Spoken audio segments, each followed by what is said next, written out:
ఢిల్లీలో పర్యటిస్తున్న ఏపీ మంత్రి నారా లోకేష్ పలువురు కేంద్ర మంత్రుల్ని కలిశారు. కేంద్ర పెట్రోలియం శాఖ మంత్రి హర్దీప్ సింగ్ పూరితో లోకేష్ భేటీ అయ్యారు.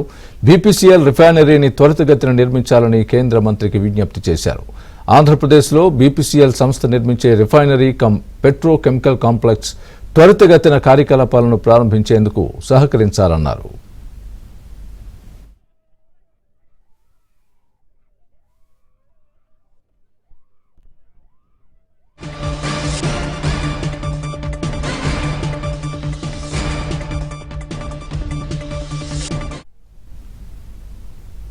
రామాయపట్నం పోర్టు సమీపాన బీపీసీఎల్ సంస్థ 6,000 ఎకరాల్లో 95,000 కోట్ల వ్యయంతో నిర్మించి తలపెట్టిన రిఫైనరీ పెట్రోకెమికల్ కాంప్లెక్స్ కు సంబంధించి పనుల పురోగతిపై చర్చించారు. ఆంధ్రప్రదేశ్లో దీపం 2 పథకం కింద బీపీఎల్ కుటుంబాలను బలోపేతం చేసేందుకు ప్రతి ఏటా ఉచితంగా 3 గ్యాస్ సిలిండర్లను అందజేస్తున్నట్లు వివరించారు. దీనిని ప్రధానమంత్రి ఉజ్వల యోజన PMUYతో అనుసంధానం చేసి మరింత సమర్థవంతంగా ఈ పథకాన్ని ముందుకు తీసుకువెళ్లడానికి సహకరించాలని మంత్రి లోకేష్ విజ్ఞప్తి చేశారు.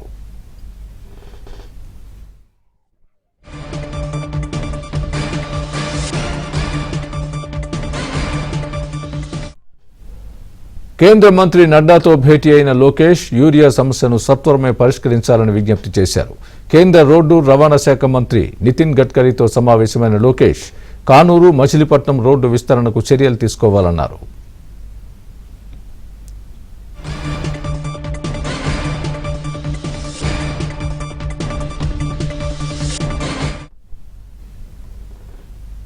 కేంద్ర ఆర్థిక శాఖ మంత్రి నిర్మలా సీతారామన్ను మంత్రి నారా లోకేష్ మర్యాదపూర్వకంగా కలిశారు.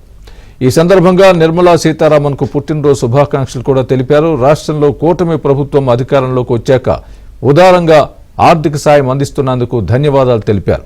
రాష్ట్రంలో అభివృద్ధి పనుల పురోగతిని వివరించిన లోకేష్ ఏపీలో కొత్త ప్రాజెక్టులకు సహకారం అందించాల్సిందిగా విజ్ఞప్తి చేశారు.